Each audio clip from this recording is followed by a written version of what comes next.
মশলা butter সাথে কোন মাছের সম্পর্ক আছে? মশলা বাটার সাথে, এটা তো আমি নিজে রান্না করেন না? মানে সব মাছের মশলার সাথে হচ্ছে কই মাছ। না, কই মাছ তো বড় হয়। প্রথম প্রশ্ন, কি শীত এবং গরম দুই সময় ঠান্ডা থাকে? ফ্রিজ। ফ্রিজ তো গরমের দিনেও ঠান্ডা থাকে, শীতের দিনেও ঠান্ডাই থাকে। ফ্রিজের বাইরে হাত দিলে কিন্তু গরম পাওয়া যায়। হ্যাঁ আমার বাসায় ফ্রিজ আছে, আমি জানি এটা। হ্যাঁ, তাও ঠিক। এটা হচ্ছে না? শীতের দিনেও হচ্ছে ঠান্ডা থাকে, গরমের দিনেও ঠান্ডা থাকে। 5 সেকেন্ডে বলতে হবে। তো ফ্রিজ। 5 4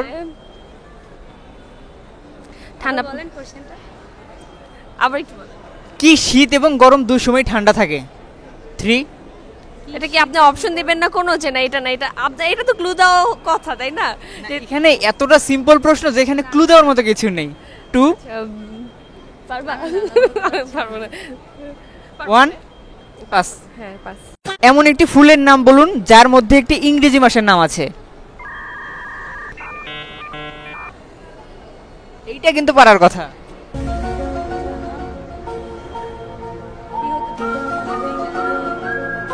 মাসের নাম? একটি ইংরেজি মাসের নাম, তার সাথে একটি ফুলের সম্পর্ক আছে। আচ্ছা, মানে ফুলটা হচ্ছে মাসের নাম? আমরা সাধারণত এটা আসলে ফুল ওইভাবে বলা যায় না, কিন্তু এই মাসের সাথে মানে ফুল যোগ আছে। ফুল যোগ আছে মানে? আচ্ছা, মাসের সাথে এই মাসের সাথে অনেকে ফুল বলে থাকে।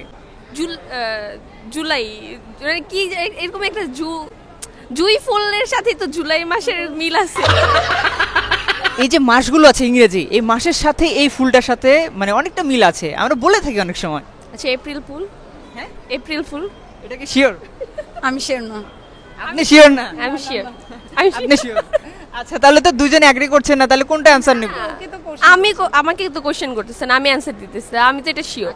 আপনি শিওর? জি। এটা নিয়ে নিব। হ্যাঁ, নিয়ে নেন। আচ্ছা, এপ্রিল ফুল রাইট অ্যানসার। মশলা বাটার সাথে কোন মাছের সম্পর্ক আছে? আবারও বলছি, মশলা বাটার সাথে কোন মাছের সম্পর্ক আছে? মশলা বাটার সাথে সম্পর্ক, আসলে এটা তো আমি নিজে রান্না করেন না? আপনি? মশলা বাটার সাথে মশলা বাটার সাথে কোন মাছের মিল আছে? আচ্ছা, কিসের মিল এটা? কন্ট্রোল। সেটা তো বলবেন। শব্দের সাথে মিল থাকতে পারে বা অন্য কিছুর সাথে মিল থাকতে পারে। আমি রান্না করি না, সো আমি এটা পারবো না। ট্রাই করতে পারেন। আমি তো মানে সব মাছের মশলার সাথে হচ্ছে ওই যে আমরা বাটাবাটি করি না, রান্নার সময় তো বাটা ঘষা করা লাগে। হ্যাঁ, সে বাটা ঘষা করার সময় মানে কোন জিনিসটা মিল আসে মাছের সাথে? ছোট মাছ। কই মাছ। কই মাছ। না, কই মাছ তো বড় হয়। বেলে মাছ। বেলে মাছ? তাহলে কি মাছ? মলা। এটা যখন আমরা মাছ কিনতে যাই তখন হচ্ছে যে এই মাছটার সন্ধান পাই। মাছ কিনতে গেলে কোন মাছটা? আসলে এই মাছটার কোনো মানে আমরা যেভাবে মাছের নাম ধরে কই মাছ, পাঙাশ মাছ বা ইলিশ মাছ, এরকম কোনো নাম নেই তার, কিন্তু একটা মশলা বাটার সাথে। কি? চুটকি? চুটকিটা তো মশলার মতোই। আচ্ছা, অনেকটা সময় দিয়ে ফেলেছি, তাহলে পাস এটা। এটা পাস। আমি একটি রং, আমি মাটির নিচে হই, বলতে হবে আমি কে? আমি একটি রং, একটা আমি একটি রং, আমি মাটির নিচে হই, আমি কে? ফুল গাছ মাটির নিচে থেকে হয়। আমি কোশ্চেনটা এটা একটা রং, অনেকগুলো রঙের কালার আছে না, এইরকম একটি কালারের রং মাটির নিচে হয়, সেটা কে? রেড হতে পারে। রেড হতে পারে, মানে রেড কালারের অনেক কিছু মাটির নিচে হয়। না না না, যে নামটা সেটা মানে পুরোটাই মাটির নিচে হয়। আমি আপনাদের কোশ্চেনটা ভাই বুঝি নাই। ও ভাই, হলুদ। এখন বুঝেছেন? হ্যাঁ হ্যাঁ, হলুদ হলুদ। কোন সে গাছের নাম বলো দেখি শুনি, যার মাঝের অক্ষর বাদ দিলে হাতে ব্যবহার করে নারী? হাতে ব্যবহার করে নারী?